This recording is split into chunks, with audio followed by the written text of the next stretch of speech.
Boa noite, queridos amigos. Estamos aqui de volta ao nosso podcast Explorando a Psicopatologia. Estou muito feliz em anunciar que o nosso primeiro episódio foi um sucesso. Ficamos muito felizes com o feedback dos ouvintes. Muito obrigado pelo apoio e continuem com a gente. O nosso episódio de hoje é sobre a história da psicopatologia. Neste episódio, vamos nos basear em um autor muito importante, o Sr. Theodore Millon. Ele foi um psicólogo renomado dos Estados Unidos e faleceu em 2014. Foi pioneiro nos estudos das desordens de personalidade e criador do Inventário Clínico Multi-Axial da Personalidade, que é um questionário clínico para avaliar os traços de personalidade e sua correlação com a psicopatologia. Ele também foi autor de vários livros importantes, como o Tratado de Psicopatologia de Oxford, que hoje está em sua 3ª edição. Esse podcast de hoje é dedicado a ele, Theodore Millon, grande professor que escreveu esse capítulo sobre a história da psicopatologia. Hoje, vamos conversar sobre ele na forma de podcast.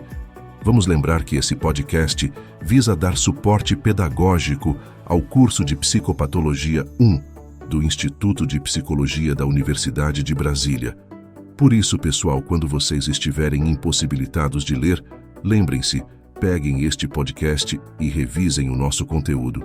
Nosso material é excelente para aqueles momentos em que vocês estão no ônibus, no carro como passageiros, almoçando sozinhos, fazendo uma caminhada, cozinhando. Aproveitem. Vamos aproveitar melhor o nosso tempo. São vários os momentos em que vocês podem vir aqui, ouvir o nosso podcast e fazer aquele tempo inútil se tornar um tempo útil. Vamos lá? Sua presença é muito importante para nós. Estamos aqui para vocês. Chega de enrolar, fique com a gente. É com você, Ana. Para onde vai o nosso mergulho profundo hoje? Ei a todos, bem-vindo de volta. Hoje estamos nos mergulhando em um tópico que é fascinante e complexo. Como tentamos entender a história da mente, especialmente quando se trata de doenças mentais. Você sabe, é uma jornada que nos leva através de séculos de teorias. Algumas boas, um pouco lá fora. Definitivamente. Estamos falando sobre a evolução das ideias, grandes erros, avanços e como tudo isso levou a nosso lugar agora.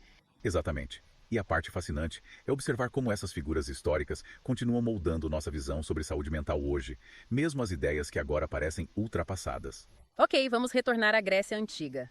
Antes dos gregos, muitas culturas viam a doença mental como uma espécie de punição dos deuses, certo? Você fez algo errado e bum, loucura. Pois é, mas os gregos começaram a abandonar essas justificativas sobrenaturais. Uma grande mudança. Esta é uma grande mudança. Eles começaram a procurar respostas no próprio corpo humano, né? Por exemplo, a alquimia de Cara no século V a.C. Ele está cortando nervos sensoriais. Dissecando nervos naquela época. Sim, ele disse que espere. Eu acho que o cérebro, não o coração, é responsável pelo pensamento. É bastante radical para o tempo dele, certo? Fale antes da curva. Sim, séculos antes da neurociência alcançar. Com certeza. Não é apenas neon de alce. Então Hipócrates veio. O Hipócrates não faz mal. Todo mundo conhece essa parte. Certo, o juramento. Mas ele também acredita que a doença mental e física vem do desequilíbrio interno do paciente. Ele não culpa forças externas ou deuses, mas olha para o que está acontecendo dentro. É interessante. Então, o que ele acha que causou esses desequilíbrios? Ok, então é aqui que se torna um pouco interessante. Ele tem essa teoria do humor, os líquidos corporais que todos ouvimos falar. Sangue, escarro, bile, esse tipo de coisa, certo? Ele acredita que o equilíbrio desses humores determina seu temperamento, sua saúde e tudo. Como se você tivesse muita bila negra. Bem, prepare-se para fazer melancólico. E então, como um sangue para um caso ruim de blues? Isso é assim. Obviamente, agora sabemos que a teoria humoral é imprecisa. Sim, não brincando. Mas dominou o pensamento médico por séculos. É incrível como ele é influente. Isso mostra como essas primeiras tentativas de entender a mente, mesmo que estejam fora, estabeleceram as bases para como pensamos sobre saúde mental hoje, que é o que me torna tão fascinante. É fascinante. Não foram apenas os gregos a fazer esses saltos. Outras culturas desenvolveram sistemas médicos complexos para tomar a Índia antiga, por exemplo. Eles têm a Ayurveda, certo? Eles fizeram. A Ayurveda é um sistema de medicina inteiro, e o que é legal é que não separou a saúde mental e física da maneira que costumamos fazer. Eles têm esse conceito de dosha. Doshas, ok, eu já ouvi esse termo, mas continuo um pouco confuso sobre o que significa exatamente. Basicamente, os doshas são essas energias ligadas a elementos e influenciam sua mente e seu corpo. Então, tudo é mantê-los em equilíbrio para o bem-estar. É um pouco semelhante ao humor, mas com uma reviravolta ayurvédica. Você pode dizer que é sobre manter a harmonia. Falando de harmonia, não podemos esquecer a porcelana antiga. Eles também fazem coisas incríveis na medicina, não é? Oh, com certeza. Eles possuem seus próprios sistemas sofisticados, enfatizando o equilíbrio do yin e yang. Yang, certo? Yin e Yang, todo mundo ouviu isso. Essas forças opostas que têm de estar em equilíbrio para a boa saúde, e eles conectam órgãos específicos às funções mentais. Como falamos sobre seguir seu coração? Por certo, mas para eles, o coração, não o cérebro, é considerado o principal assento da mente. É, realmente. Uau, isso é muito diferente do que pensamos sobre isso agora. É incrível para mim como essas diferentes culturas estávamos tentando desvendar os mistérios da mente de suas maneiras. É notável e, surpreendentemente, essas tentativas iniciais, mesmo com imprecisões, estabeleceram bases para futuras descobertas e levaram nossa compreensão da mente a avançar. Esta é uma jornada contínua, certo? Absolutamente. Isso faz você pensar o que eles pensarão se puderem ver até onde chegamos e talvez até onde ainda temos que ir. Então temos essas fascinantes ideias iniciais da Grécia, Índia, China. O que acontece a seguir nesta evolução da mente? Para onde vamos daqui? Bem, do mundo antigo, vamos avançar um pouco para o Império Romano. Agora, os romanos herdaram muito conhecimento grego, mas têm uma abordagem diferente. Eles são bem mais práticos e menos filosóficos em medicina. Uma figura-chave durante esse período foi Galen. Ele é um médico proeminente na Roma Antiga. Espera, Galen, ele era um gladiador ou algo assim? Ouvi esse nome em um filme. Rindo. Não é um gladiador, mais perto. Ele é realmente um cirurgião para gladiadores e um verdadeiro homem científico. Ele foi influenciado por Hipócrates, mas estava muito mais focado na mecânica do corpo. Ele até dissecou animais para estudar o cérebro, tentando entender como tudo funciona. Uau, falar sobre uma dissecção prática naquela época. Os romanos são realmente práticos, considerando sua engenharia. Eles querem ver como as coisas funcionam e como consertá-las. Uma abordagem bem romana. Então, os romanos faziam dissecções, tentando controlar o cérebro e o corpo. Mas o que aconteceu depois do Império Romano? A busca de compreender a mente desapareceu completamente? Bem, não desapareceu exatamente, mas com o ascenso do cristianismo na Europa, as coisas tiveram um pouco diferente. Certo, a Era das Trevas não é exatamente conhecida por seu progresso científico. Sim, não é o melhor momento para a investigação científica. Houve esse retorno a mais explicações espirituais para a doença mental. Como se você estivesse agindo de forma estranha, não foi por causa de algo que aconteceu no seu cérebro. Era posse demoniosa ou, sabes, punição divina, coisas assim. Então, ao invés de dissecção, é exorcismo.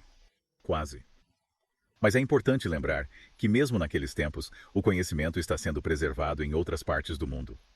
Como na Era de Ouro Islâmica, você tem Avicena. Oh, sim, Avicena. Ele não é como um médico para o rei. Coisas. Ele é um médico, filósofo, em todos os lugares, um gênio. Ele escreveu toneladas de coisas e acredita muito na conexão entre seu estado mental e sua saúde física. Parece familiar? Ah, Um pouco como o que estávamos dizendo sobre a Ayurveda, certo? Toda a conexão mental e corpórea. Exatamente. Ele inclusive propôs que partes distintas do cérebro podem controlar funções diferentes, algo muito avançado para a sua época. Recorde-se que isso foi muito antes da neurociência moderna. é incrível como esses primeiros pensadores tiveram tais ideias sem todas as ferramentas que temos agora. É realmente. Mas você mencionou a Era das Trevas. A Europa já voltou para uma abordagem mais científica da mente? No final levou um tempo, mas felizmente foi curioso. A curiosidade venceu e começamos a ver essa mudança durante o Renascimento, aquele período de incrível criatividade e exploração intelectual. De repente foi legal ficar curioso sobre o mundo novamente, e isso inclui a mente humana. Já não era tudo apenas sobre Deus e dogma. Certo, foi um tempo de redescobrir o conhecimento antigo, mas também questionar essas ideias antigas e tentar ver as coisas de uma nova luz. Provavelmente explode coisas no processo. Você sabe, tem que amar esses caras do Renascimento. Bem, algumas explosões ocorreram, pelo menos metaforicamente falando. Um dos maiores fogos de artifício da época era Paracelsus, um médico, alquimista em todo o mundo. Caráter fascinante. Ele realmente foi contra o grão, dizendo, ei, talvez não devêssemos culpar tudo na igreja ou no sobrenatural. Talvez haja uma explicação natural da doença mental. Paracelsus, ponto. Ele não é quem achou que a lua literalmente deixa as pessoas loucas? Sim, essa é uma das ideias dele. Ele é onde obtemos a palavra louca, mas também falou sobre hereditariedade e até envenenamento como uma causa potencial de transtornos mentais. Ele foi um dos primeiros a sugerir que talvez você possa herdar certos temperamentos. Então, uma mistura de pesar suas ideias e como um vislumbre inicial do que agora chamamos de genética ou fatores ambientais. Exatamente. Ele estava tentando descobrir essas causas naturais e esta também foi uma era em que as pessoas estavam realmente tentando conectar o físico e o mental de maneiras bastante inovadoras, como por exemplo a fisiognomia. Fisículo, isso sua familiar. Pode me lembrar o que é isso? Certo? Imagine esta situação. Você vai a uma entrevista de emprego e o entrevistador comenta que seu nariz é um pouco curto demais. Não é a personalidade certa para esse papel. Em suma, isso é o fisiologia. A ideia de que é possível avaliar o caráter e a personalidade de uma pessoa apenas observando seu rosto e suas feições. Oh, uau, falar sobre julgar um livro pela capa. Isso é selvagem. Certo, e não foi apenas uma ideia marginal. Leonardo da Vinci. Leonardo da Vinci estava em fisiognomia. Ele pensou que havia uma conexão entre sua aparência e quem você é. Ok, talvez o Da Vinci fosse um gênio, mas não estava certo em tudo. Ninguém é perfeito. E falando em tentar ler a mente através do corpo, não podemos esquecer a frenologia. Frenologia, aquela onde eles gostam de sentir o crânio por soltos e mergulhos para descobrir a sua personalidade. É esse. Embora pareça absurdo hoje, na época as pessoas estavam encantadas com essa ideia. Elas buscavam uma explicação física e concreta para algo tão enigmático como a mente. É como se eles quiseram gravar um mapa da mente no próprio crânio. Isso é compreensível, de certa forma. Definitivamente sim. Embora no caminho errado, tem que admirar seus esforços, certo? Eles começaram a perceber que o cérebro físico tinha as respostas. Este é um passo na direção certa, mesmo que seja um pouco tropeçado. Então passamos do humor para o dosha para sentir o crânio das pessoas. Que jornada é incrível. Mas esse fascinamento pelo cérebro físico, tentando classificar a doença mental de maneira mais sistemática, continua a evoluir? Foi nos séculos XVIII e XIX que as coisas realmente começaram a aumentar. Nesse momento, vimos um verdadeiro impulso para catalogar os transtornos mentais com base em seus sintomas reais e observações, em vez de explicações sobrenaturais. Então uma abordagem mais científica da internet. Exatamente. Foi quando começamos a ver o nascimento da psiquiatria que conhecemos. Pensadores como William Cullen e John Haslam foram instrumentais na criação dessas classificações detalhadas de distintos distúrbios. Eles realmente tentavam trazer ordem ao caos, criar um sistema e reconhecer que não se trata apenas de biologia, mas também de experiências de vida e estresse que desempenham um papel. Visão mais holística. Exatamente. Este também é o momento em que o termo loucura moral começou a surgir, que é um conceito fascinante realmente. Louqueza moral? O que é isso? É como se as pessoas pensassem que algumas pessoas nasceram mal? Bem, um pouco. Serve para descrever pessoas que parecem sem bússola moral. São impulsivos, desprezam normas sociais, coisas desse tipo. Esta é uma maneira muito precoce e provavelmente falhosa de olhar para o que agora podemos chamar psicopatia, ou transtorno da personalidade antissocial. Curioso que essas ideias antigas, embora hoje desagradáveis para nós, tenham pequenas verdades. Como se lutassem com coisas reais, ainda que sem a estrutura correta para entender. Exatamente. Eles estão fazendo as perguntas certas, mesmo que as respostas nem sempre estejam lá. Isso nos levou a um verdadeiro titã na psiquiatria, Emil Kraepelin. Kraepelin? Sim, esse nome é conhecido. É uma figura importante na psicologia, certo? Ele é. Falando da história da psiquiatria, não dá para evitar falar de Kraepelin. Absolutamente. Ele realmente revolucionou a área. Antes de Kraepelin, a psiquiatria focava nos sintomas individuais da época. Mas ele disse que espere, precisamos ver toda a imagem, todo o curso de um distúrbio, como se desencadeia ao longo do tempo para entendê-lo bem. Então menos sobre um instantâneo, mais como um filme inteiro. Exatamente. Ele está de olho nessas observações longas, documentando tudo meticulosamente, sintomas, padrões de recidiva. É isso. É assim que ele faz uma de suas distinções mais importantes, a diferença entre psicose depressiva maníaca, que chamamos de transtorno bipolar, e demência precoce, que agora sabemos ser esquizofrenia. 2 diagnósticos muito diferentes. Então, como ele descobriu que eles eram distintos? Tudo está nos detalhes. Ele viu que, embora ambos pudessem envolver, por exemplo, períodos de psicose, eles eram muito, muito diferentes em como jogaram horas extras, trajetórias, prognóstico, tudo. E seu trabalho meticuloso, sua ênfase nos cursos e resultados, estabeleceu as bases para como vemos e diagnosticamos esses distúrbios até hoje. Uau, é incrível. Isso realmente mostra que você pode observar cuidadosamente e não tirar conclusões, apenas realmente rastrear os dados horas extras. Absolutamente. O trabalho de Kraepelin é um marco importante no campo. Mas é claro que a história de entender a mente não termina aí. Nenhuma conversa sobre este tópico será completa sem mencionar, bem, você sabe quem. Sigmund Freud, o homem, o mito e a figura icônica com uma barba muito elaborada. Realmente, especificamente Freud. Não podes falar sobre a mente sem falar sobre o Freud. Amo-o ou odiá-lo, seu impacto é inegável. Não brincando. Ele realmente agitou as coisas com psicanálise. De repente, todos estavam falando sobre o inconsciente e, sabes, todas essas reprimidas memórias da infância e, o complexo de Edipo. Certo. Ele não tem medo da controvérsia, isso é certo. Mesmo que você não concorde com todas as suas teorias, é seguro afirmar que nem todas resistiram ao desafio do tempo. Sem dúvida. Mas o que ele fez foi fazer a mente inconsciente, este tópico realmente sexy. Você sabe, as pessoas estão fascinadas. Ele fez da psicologia algo sobre o que todos queriam falar, debater e discutir. Então qual é a sua grande ideia? Aqueles que realmente pegaram bem? Provavelmente o conceito mais influente foi a ideia do inconsciente. Esse mundo oculto de pensamentos, desejos e motivações abaixo da superfície da consciência. Como a analogia do iceberg, certo? O topo é a mente consciente. Exatamente. Freud disse, ei, tudo isso aconteceu no inconsciente, que é o que impulsionou nosso comportamento, nossa ansiedade, nossos sonhos, tudo. É aqui que a psicanálise entra. Você precisa investigar para descobrir esses conflitos inconscientes. Exato. Ele desenvolveu muitas técnicas como associação livre e análise de sonhos, tentando acessar e entender as partes escondidas de nós. Ele enfatizou muita experiência da primeira infância, embora controversa, acho que é definitivamente nervoso, por assim dizer. Sem dúvida. E então havia todas aquelas ideias sobre, sexualidade infantil, nem todas eram precisas com o tempo. Sim, algumas das teorias de Freud são definitivamente um produto de seu tempo para ser suave. Até seus próprios seguidores, alguns desafiaram e revisaram suas ideias, como Carl Jung, por exemplo. Jung, ele tem protótipos inconscientes coletivos e tudo mais. Essa é a questão que ele acha fascinante. Mito, simbolismo, a noção de que estamos conectados por essas imagens e histórias partilhadas, você tem que admitir que é um conceito legal. Muito interessante, mesmo sem ser fácil de comprovar ou refutar cientificamente. Exatamente. Trata-se de interpretar e encontrar significado nesses padrões universais. Então, Karen Horney, você sabe, ela não tem medo de chamar Freud para falar sobre algumas das suas opiniões patriarcais das mulheres. Certo. Ela é uma pioneira feminista de várias maneiras, não é? Absolutamente. Ela destacou a relevância dos fatores culturais e sociais na formação da personalidade, principalmente para as mulheres, uma ideia então radical. É incrível como todos esses pensadores diferentes são como construir, desafiar, refinar as ideias um do outro, mesmo que eles discordem fortemente. Às vezes não é apenas uma linha reta de A a B, mas todo esse processo de descoberta dinâmica confusa. É isso que o torna tão fascinante. Não era só sobre achar respostas certas, mas fazer as perguntas certas e ultrapassar os limites do nosso conhecimento sobre a mente.